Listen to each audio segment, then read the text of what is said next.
Hello guys, welcome back po sa ating channel. Ang nakikita niyo po ay isang SMPS power supply at dito ay papakita ko po sa inyo kung paano ko po ito i-diagnose.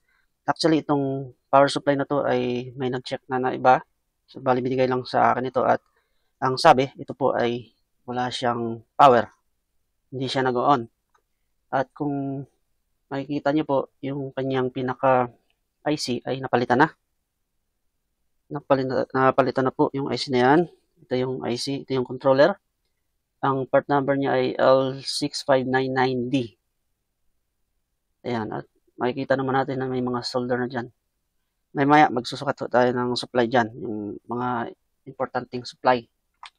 Pagkatapos, ito ay pinalitan na rin yung pinaka pit transistor niya.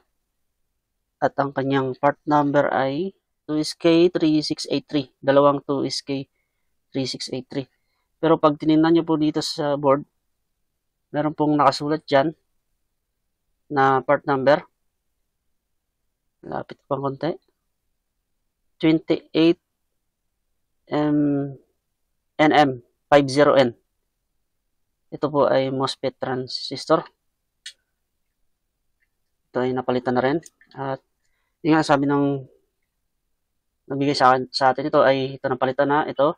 Tapos nakita ko dito mayroong mga solder.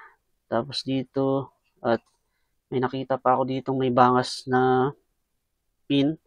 Ito po ay diode. Hindi siya transistor. Ito ay diode. Pakita ko lang sa microscopic camera natin. Ito po yung diode na sinasabi ko na may bangas. Ayan, natanggal na yung pin. Pero okay lang kasi itong pin na ito ay hindi naman connected sa circuit. Wala siya. Ayan. At kung susukatin ko, kung ititest ko, ito ay okay pa rin. Buo pa rin naman. Okay, so balik tayo dito. At yun nga, yung sa part na to, meron siyang solder. At ito ay regulator na 12 volts 78 12A. Regulator siya. Tapos sa banda dito, nag-solder siya. Ayan. Resistor po yan. Ayun, so bago ko umpisahan, mag-check sa mga part, tingnan muna natin kung ano yung condition ng circuit na to. Meron ako ditong power cord. Tapos lalagyan natin ng supply. Ang gagawin ko po dito ay basic troubleshooting. Ngayon mag-start ako ng checking dito sa kanyang capacitor. I-on ko lang muna. Tapos yung tester ko ay iset ko ng volts DC. Step by step po ang gagawin ko rito. On. DC. Dapat may makuha akong supply dito na DC. Meron akong 176.2 volts. Ngayon, ito kasing capacitor na to ay naka-series po yan. Dito tayo magsusukat. 349. So, ibig sabihin meron tayong supply. Kung AC naman ang susukatan nyo, ito yung diode na yan, yung bridge type diode. Ang dalawang gitna na magkadikit, ayan po yung AC. Meron tayong 249.1 volts. Sa DC naman, ay dito to po tayo magsusukat sa magkabilang dulo. Ito at saka to. Ingat lang kayo kasi ito ay mataas yung supply niya. Yan, 349.6 volts. So, meron tayong supply dyan. Ngayon, ang next na susukatan natin ay yung sa controller IC. I-off ko lang. Tapos, pabalik na rin ko yung board. Dito tayo magsusukat sa IC kung anong volts. Ngayon, ito na yung IC. Mayroon yung pin number. Kagaya nito, may nakalagay dito na palatandaan na ito yung pin number 1. So, ang pin number nito ay 1, 2, 3, 4, 5, 6, 7, 8. Bali, 16 pins, no? Yung IC na to, yung controller. Ang kukunin ho natin dyan ay yung supply. Kung alin dyan yung ground at saka yung positive. Ngayon, dito natin makikita yan. Tayo sa ating computer. Ayan. Ito na yung IC na yon, yung 6599 AN. Ito yung pin number 1. At ito yung 8. Ito naman yung 9. Kaya 16, 16 pins. Kada pins ay merong naka-assign. Yan ang sabi ko, hahanapin natin yung kung ano yung supply. Unang-una, yung ground. Tapos pangalawa, yung pinaka-line supply, itong BCC. Ground at saka BCC. Tapos mamaya, halimbawa kung may makuha tayong supply dito, mamaya ituturo ko sa inyo kung ano yung next na gagawin. Okay, balik tayo doon sa ating pag-test.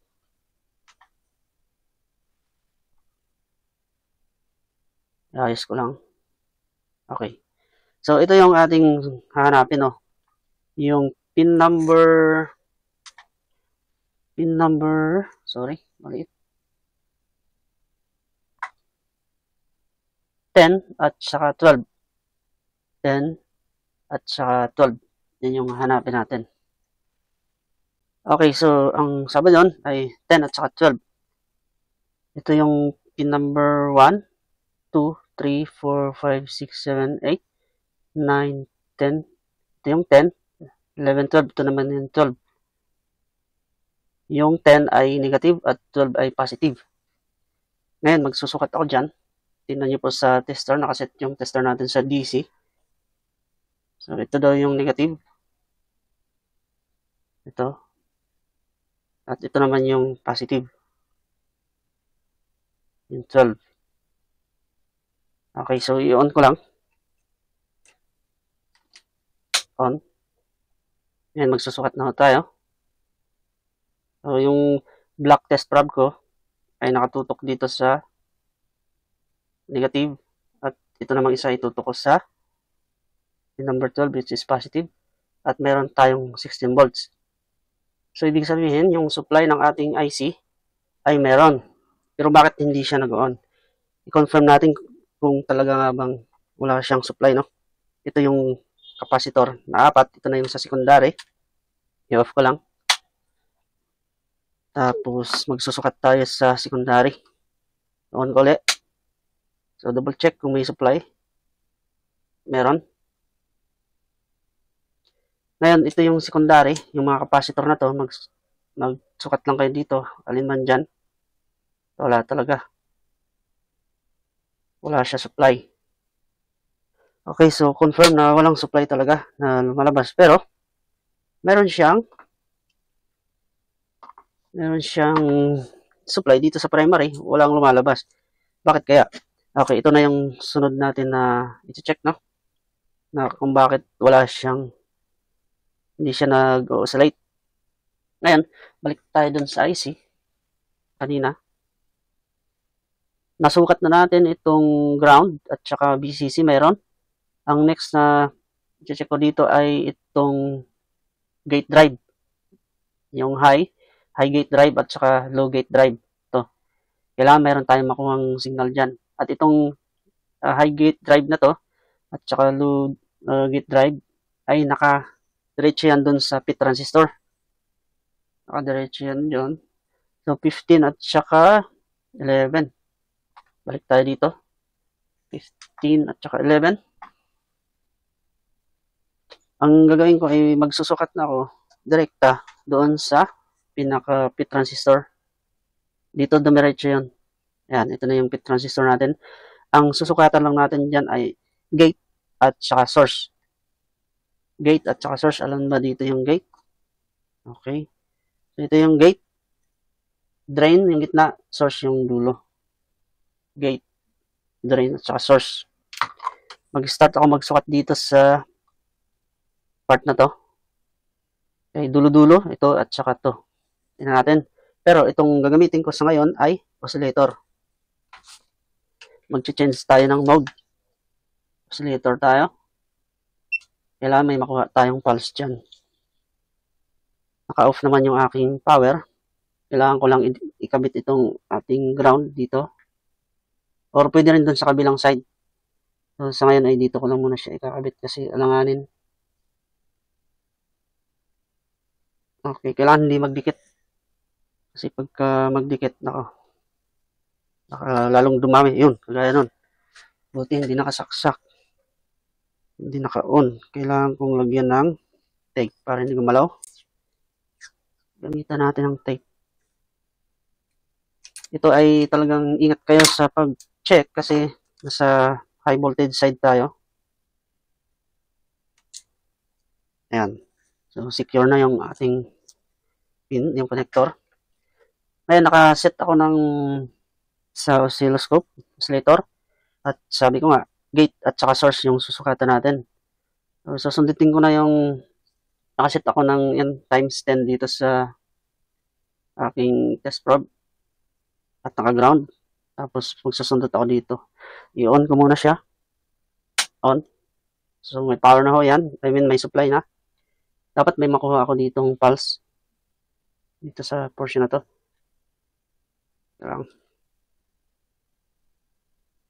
Okay. And then, auto. Wala akong makuha. Wala siyang signal.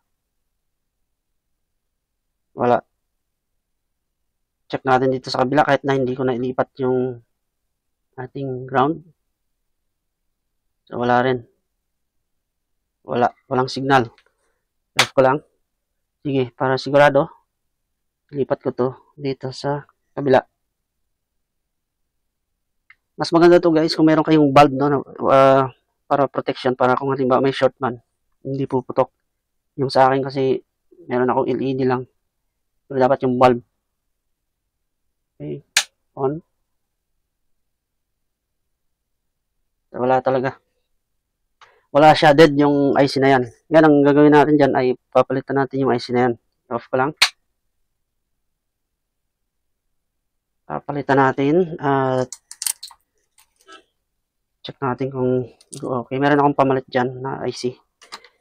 Tapos dito, ingat kayo kasi itong capacitor na to, kahit na nakatanggal na yung saksak, yung naka-unplug na siya, meron pa rin supply. Lipat ko lang yung aking tester sa volts DC. Check natin dito. Ayan, meron pa siyang 234 volts. Ang taas po yan. Meron ako ditong discharging na 1 kilo ohms, 7 watts. Di-discharge na natin yan. Kasi pag hindi natin di-discharge na ako, makukuryente na tayo. Yun. Bukod sa makuryente tayo, kapag ka nagsukat-sukat kayo dyan, pwedeng masira yung tester niyo at pwede rin masira yung ibang component. Ayan, meron na lang siyang 3.4 volts. Mababa na yan. Kahit hawakan ko yan, wala. Hindi na tayo makuryente dyan. Ngayon, ang unang gagawin ko, para safe tayo, tanggalin ko muna ito. Kasi may gagawin ako dito. Kailangan ko ma-confirm kung may pulse tayo makuha mamaya. Tanggalin ko muna itong dalawang pit transistor. Pagkatapos nyan ay palitan natin yung IC.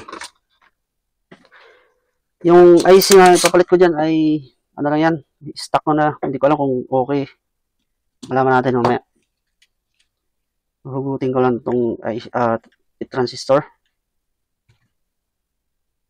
Kasi pwede kasing pagkabit nyo ng IC tapos hindi nyo chinek itong pit transistor, shorted pala, ay siguradong masisira ulit yung IC na kinabit natin.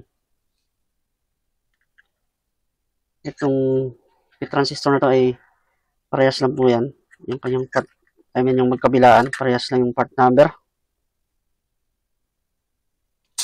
Tapos, in channel to, yung transistor na to. I-unsolder ko lang para mamaya madali ng pagkabit.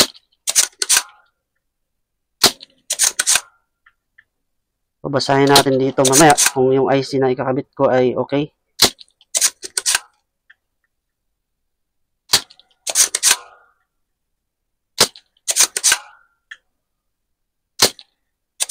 Or, pakita ko na rin dito kung paano i-check itong pit transistor na to. Gagamit ako dito ng analog tester. Ito yung analog tester natin.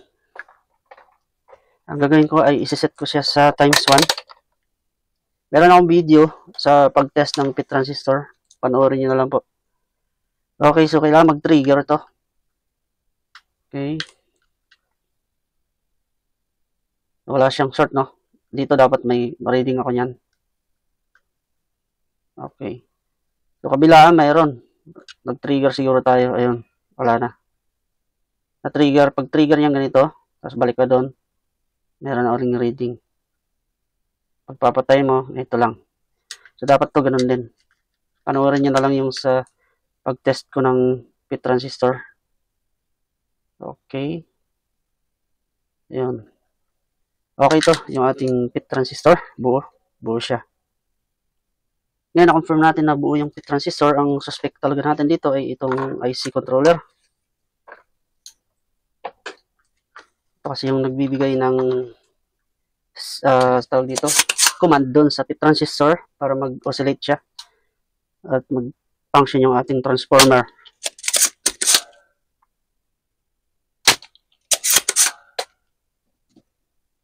Ayan, tatanggalin ko na yung IC na to.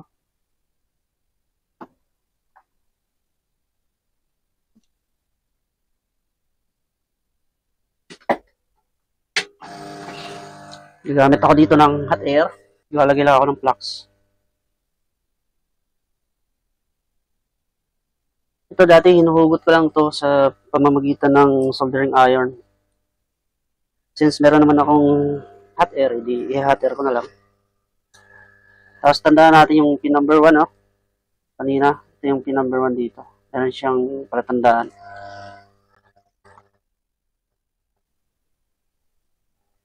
Okay, natanggal na natin yung IC. Katapos yan ay kailangan nating linisin.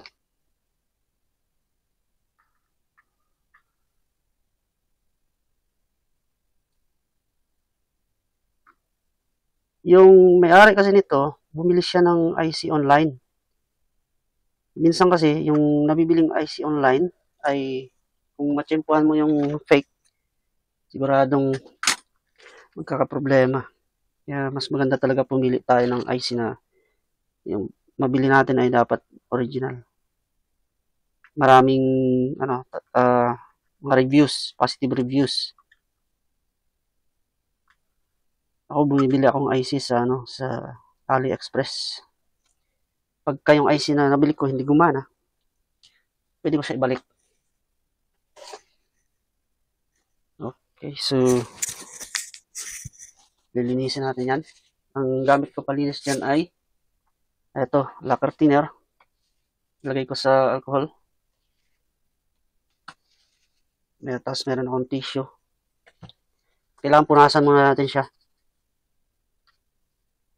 Punasan muna bago natin i-brush. Kasi pag brinas natin, kakalat yung dumi. Tanggalin muna natin yung dumi, tsaka natin i-brush.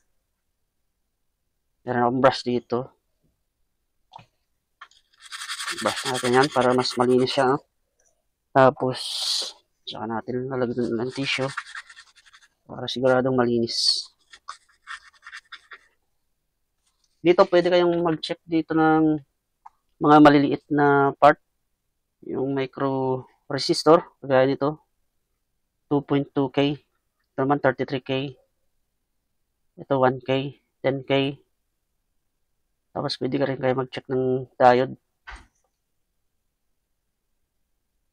Na-check ko naman yan, okay naman. Ang gagawin lang natin dito ay magpalit tayo ng IC. Okay, so ito yung IC na ipapalit ko. At hindi ako sure kung buo. Sorry. Nahugot ko lang kasi ito. L6599AD. Kung mapapansin nyo, yung kanina, merong tuldok dito, no? Ito wala. Ito kasi yung original na IC. Yung kanina ay yun yung nabili online. Pakita ko po sa inyo yung difference.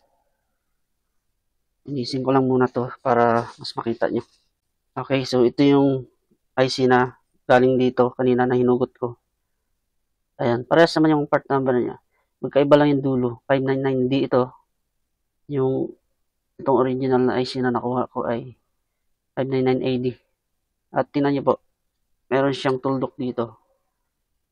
Samantalang ito wala. Yung original. Okay, so proceed tayo. Palitan natin yung IC na yan.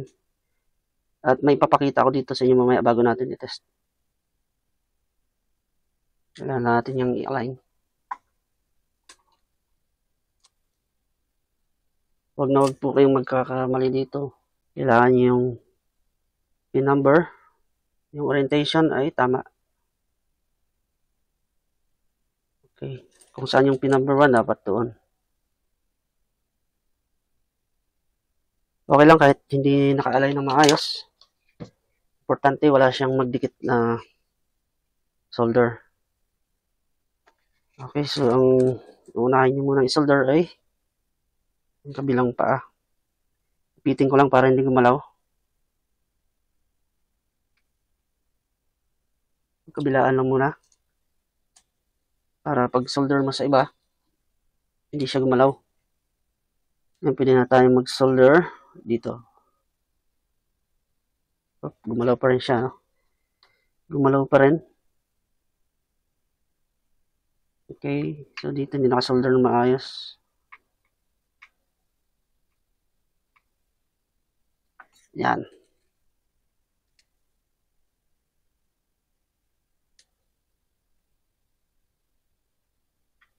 Solder natin lahat yan. Mas maganda siguro maglagay akong flux.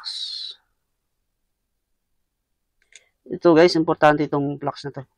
Para maganda yung pagkalusaw ng tingga. Ito.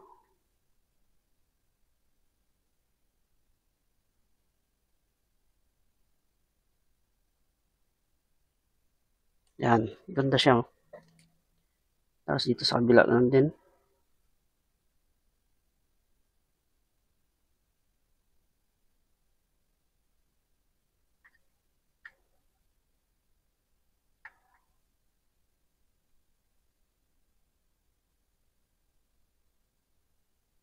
Okay, so ulitin natin to. Make it sure na nakalapat siya sa board. Nakahinang na maayos. Ayan. Okay na. Ang next na gagawin ko dyan ay lilinisin ko muna siya. Ganun ulit. Punas-punas.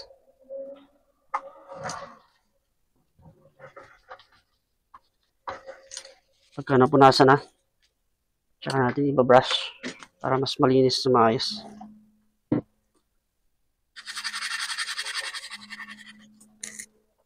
Kailangan mayroon kayong tissue, no? Para maganda tingnan ba. So, check natin. Wow. Ayan guys. Nakasolder na siya ng maayos. Tapos yung dito sa portion na to, ay lilinisin din natin yan.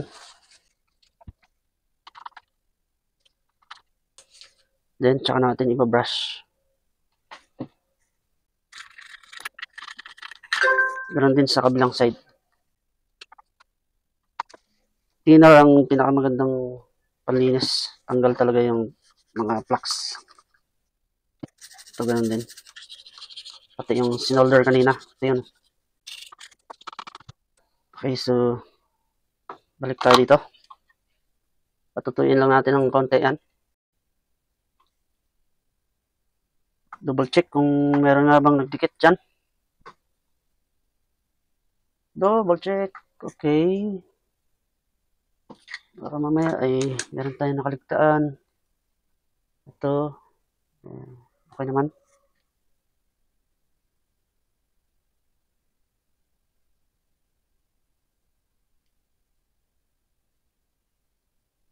So far, so good.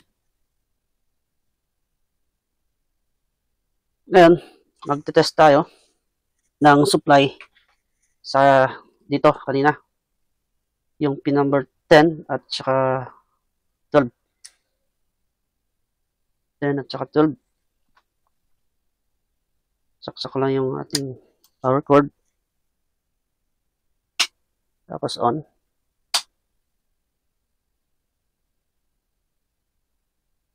Saka tayo ng supply. Ang aking tester ay nakaset sa DC volts. At ito yung negative. Negative. Tapos yung positive ay ito. So meron pa rin tayong 16 volts. Okay, good po yan. Ngayon, ang next na gagawin ko dyan, off ko muna, dito tayo magsusukat ng signal, yung kanina. Dapat meron tayong makuha dyan. Okay, so, ito, at saka to dapat meron. Hindi ko na maikakabit ng maayos. Gaganituhin ko na lang. Lipat ko lang yung ating digital tester sa oscilloscope. Naka-oscilloscope na siya. On. Magbabasa tayo dito ng signal. Ayun guys, parang may nakuha na ako. Okay. So, tingnan natin. Medyo mahirap to kasi dapat meron ako ditong kakapitan itong pang test natin. Pwede kasi magdikit. Pero thinking ko meron akong nakukuhang signal. Kailangan kasi i-auto ito eh. Tingnan lang. Kunin natin to. Dito ko ilagay. Susundot tayo doon. Tapos itong isa ay dito. Auto. Yan, meron siyang signal na tumatakbo-takbo. Check natin dito sa kabila. Auto. Hindi ko alam kung yan yung signal niya. Not sure. Ito parang naka-standby. Itong isa. Auto.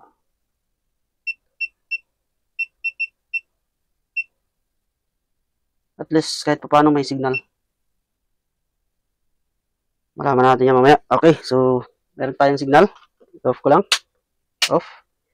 Ngayon, saka natin ikabit yung ating pit transistor. Bago natin ikabit, ay huwag kalimutang mag-discharge. Discharge.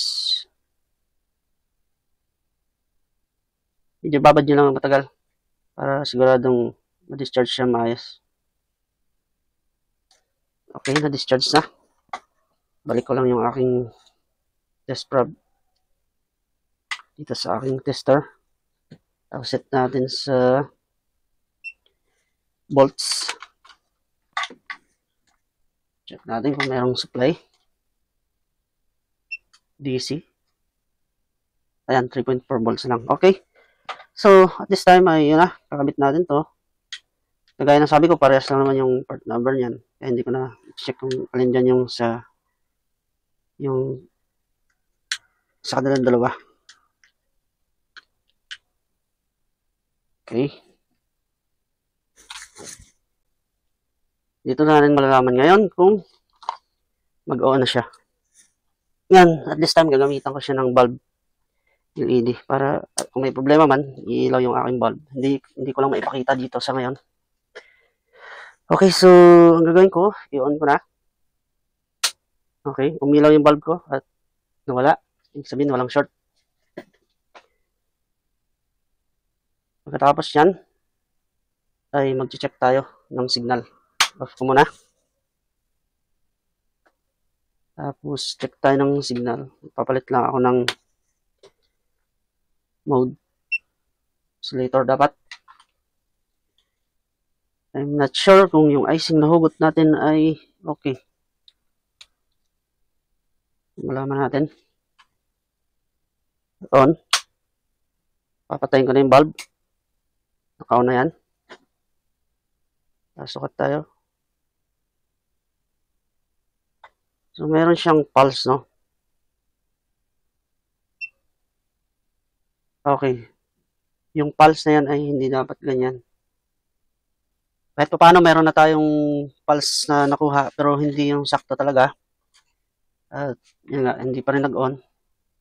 Ang next na gagawin natin dito ay magsusukat tayo ng supply dito sa backside. Iti-trace natin yung supply doon sa pit transistor. Ito. Sa backside, no? Ngayon, nakaset ako ng DC volts. At ito yung capacitor. Ito yung negative. Dumiretso dito sa kanyang source. At yung itong positive naman, ay hindi natin alam kung saan dumiretso yan. Pero magsusukat to tayo. I-on ko lang. Double check ng supply. 350 volts. So, ang gagawin ko, i-maintain ko lang yung test probe ko dito na pula. Ay, test probe ko na black. Tapos itatrace natin yung supply. So, 347 volts. Hindi ko alam kung saan tumakbo yung positive. Isa-isahin natin. Wala. Wala. Wala.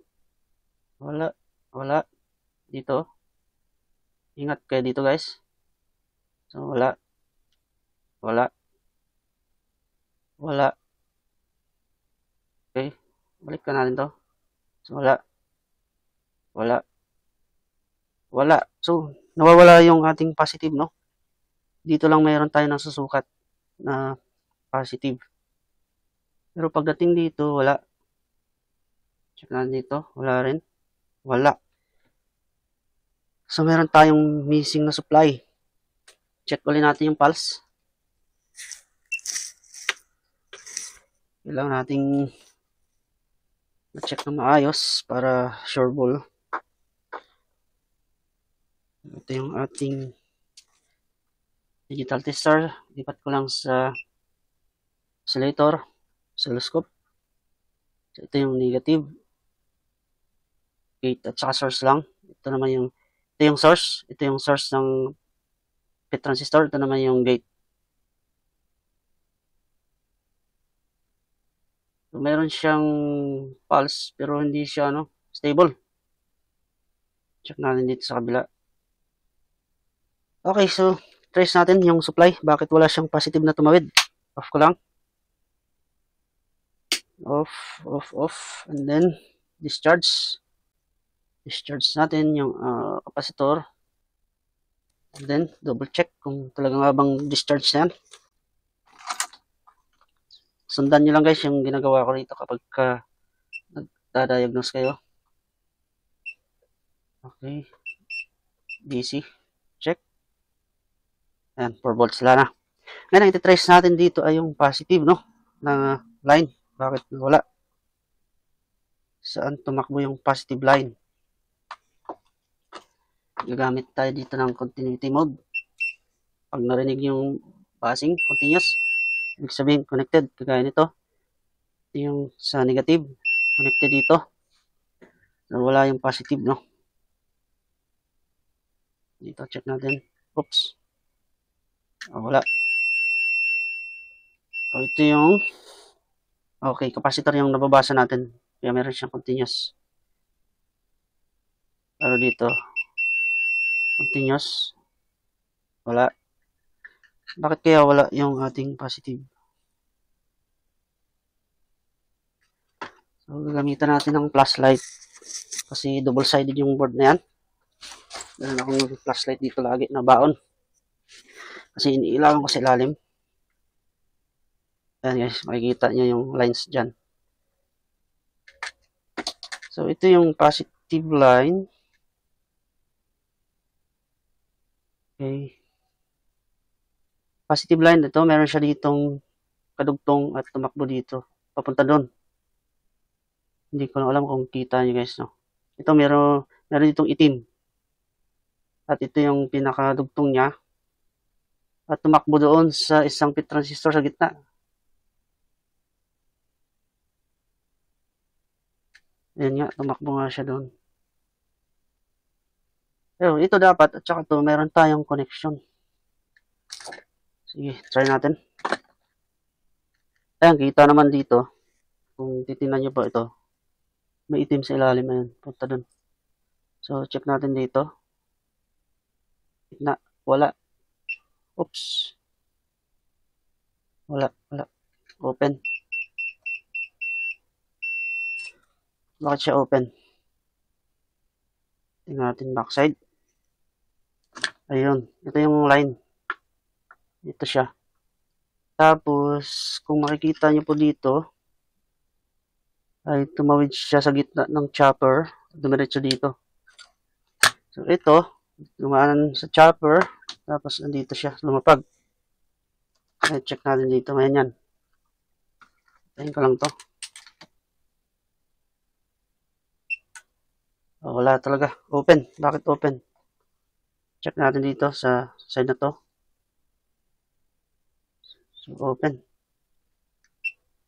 Anong nangyari? Wala siyang reading. Bakit nagkaganon? Okay, so yan, ang gagawin ko ay mula rito hanggang dito meron, may connection siya dito, pero pagdating dito wala, open siya. Para sure tayo ay tanggalin natin tong chopper. Ano nga ba nangyari dito? Bakit siya nagkaganon?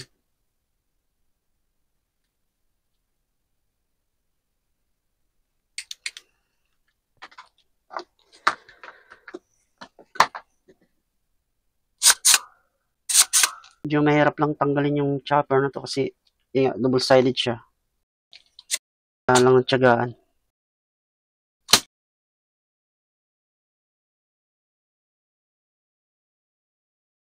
Yan yung tinatawag na basic troubleshooting. Kailangan talaga natin i-check yung mga supply.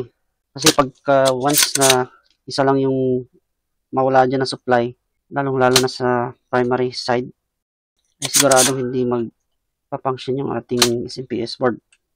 Ganito yung characteristic ng SMPS board. Hindi siya gaya ng transformer type na kapag may supply sa primary ay automatic meron na rin sa secondary. Ito hindi, kailangan pa ng pulse, yung tinatawag na modulator para i-drive yung fit transistor at magkaroon ng induction sa chopper transformer. Ang kagandahan lang dito sa SMPS, stable yung kanyang supply, tapos meron siyang protection. Kaya nga lang pagka nasira ay nako, malaki din ang kanyang damage, lalo na sa primary. At isa pa, ang advantage nito ay hindi siya mabigat, unlike sa EI core na transformer at saka yung donut na transformer at natawag ay mabigat. Ito hindi. Okay, so ano kaya nangyari sa ilalim? Bakit ang kapal ng copper na yan? Bakit siya walang continuity, walang connection? Ayan na. So, tanggalin ko lang to. Huwag niyong basta hugutin to kasi pwedeng matanggal yung pin. Ayun. Nakita ko na guys. Wow. Grabe. Nangyari dito.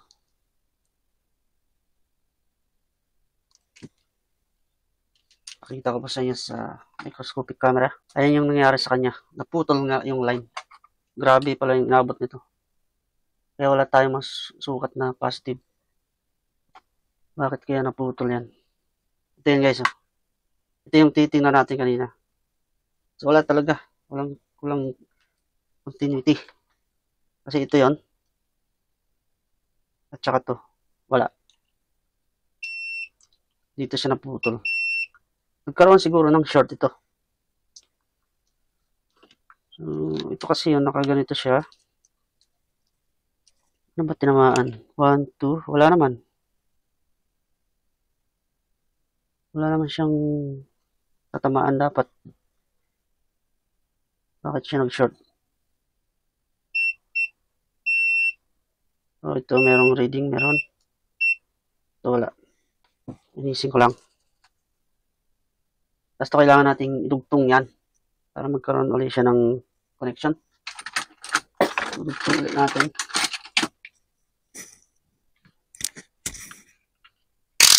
At least meron na tayong idea kung saan tayo magka-problema.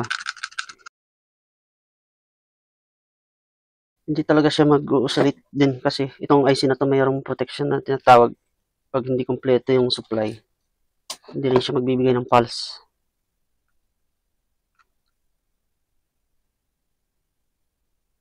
Okay, so magkakabit tayo dyan ng wire. Jumper tayo. Ayun, nakuha akong wire. Kailangan nating damihan ng kapalan. Tapos pipilipitin ko lang yan. Tapos, saka natin yan lalagyan ng soldering lead. And then, okay. Yan. Yan natin ang flux para maganda yung pagkakasolder.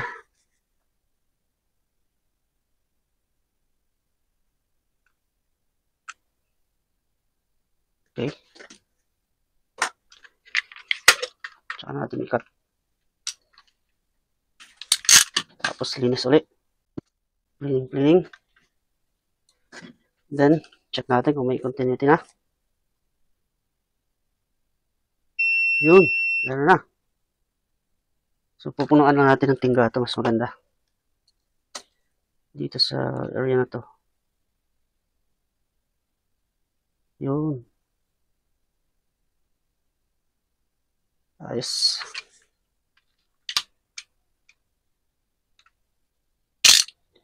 Nice. Katapos yan, lalagyan natin ng insulation. Meron ako ditong pang insulate. Ito ay tape na tawag doon. High temperature tape. Lalagyan natin yan. Okay. So, ito na. Yan. Para hindi siya mag-ground. Tapos ito ay pabrasin ko lang ng konti. Lagyan ko thinner. Konti lang. Wala naman damage dito. Yun lang talaga. Ito na. Install na natin. Dito siya. Yan.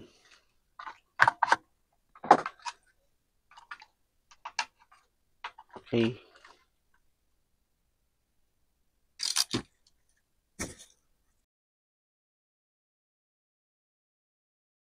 Yung line na yon, actually, pag tinignan mo dito, ayan siya, connected siya. Dito, papunta dito sa diode na to. So, hindi talaga kompleto yung circuit. Kaya wala siyang maibigay na oscillator. Wala siya output. Pero at least kanina meron tayong nakuha na kapiranggot. Sign na okay yung ating resonator IC.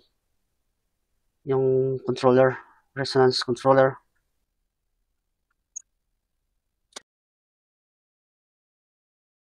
So ito na yung katotohanan. Dito na natin malalaman yan.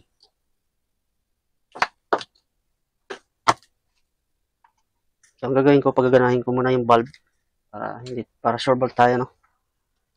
Bulb muna siya. Ayan, ready na yan. Medyo distansya lang tayo ng konti. Tapos on. Okay, umilaw yung bulb. Okay. Ayun.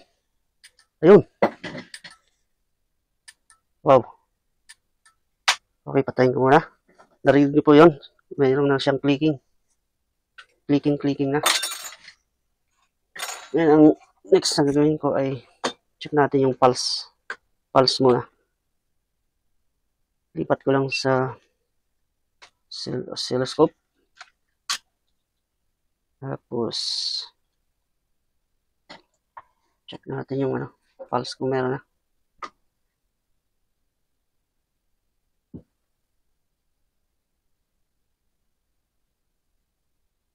So, ito yun.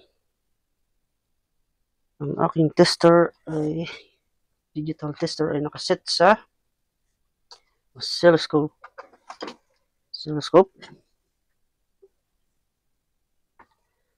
Tapos on. Ayun, nag-click na siya guys. Kanina wala. Ayun meron. May pulse. Oops. Wow. Galing. Auto.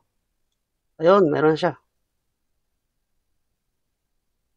May nakuha na tayong frequency. 70, 70 something, 73, 71. Okay, patayin ko lang. Ngayon, magsukat tayo ng supply. For sure, ano yan, mayroon na. Nag-click na kasi yung relay. Balik ko lang yung test probe. Okay. Balik rin ko lang. Sukat tayo ng supply. Ito yung capacitor kanina na sinukatan natin. On ko lang. Naka-on pa rin yung bulb ko para ano tayo, sure bulb. Nagkiklik siya kasi yung bulb ko. Patay sindi rin. Okay, yun. Mayroon na. 48 volts. Wow. Okay, patayin ko yung switch. I-disable ko yung bulb. On. Yun, nag-click agad yung relay. Tingnan to. 74 volts. 74. Ayan, tumaas na. 74. So, ibig sabihin, may possibility na yun lang yung problema niya. Yung naputol na line doon. At before, na nagpalit yung may-ari kasi yun nga, galing to sa ibang technician. Pinalitan niya to. Tapos wala pa rin. At nung chinek nga natin, no, wala tayong makuhang pulse doon kanina. Nagpalit tayo ng IC na hindi ako sure kung good. At yun nga, kahit pa paano may nakuha tayong signal dito. Tapos ayaw pa rin siyang mag-on. At yung signal na nakuha natin dito ay hindi tama. Kumbaga, wala siya sa specs. At yun nga, nag-check tayo ng supply dito at may missing tayong supply dito sa part na to na connected sa ibang circuit. At pagdating dito, ay wala tayong nakuhang supply at renace natin yun sa pamamagitan ng gamit ng flashlight. Ito. At na-trace natin na may putol pala na supply dito. Ayun. So, yun guys, no? Sa video na to, ayun lang. Sana ay nasundan nyo at nakakuha kayo ng idea. Okay, babasahin ko rin to, yung part na yan. Anong pulse para at least meron kayong idea. Dapat may makuha tayong signal dyan. So, balik tayo dito sa oscillator. Oscilloscope. Kasi ito yung aking signal. Okay. On. Ayun, nag-on agad yung ating relay. Ay, may nakuha agad ako signal. Oh my God. Yan yung sinasabi ko guys. Nadulas yung ating tester.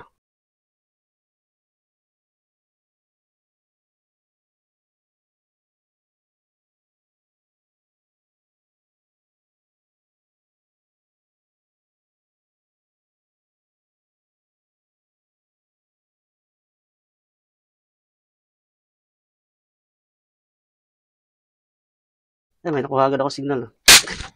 So, yun yung mga dapat na ingatan natin. Mahirap talaga pag kunting pagkakamali mo lang dito, sigurado. Okay guys, so panoorin nyo na lang yung part 2 ng video na to. Ayusin natin yung ating nasira. So, sana may natutunan kayo sa video na to. At yun, nagkaroon kayo ng idea. At nakatulong sa inyo. Maraming salamat po sa inyong panonood. And God bless us.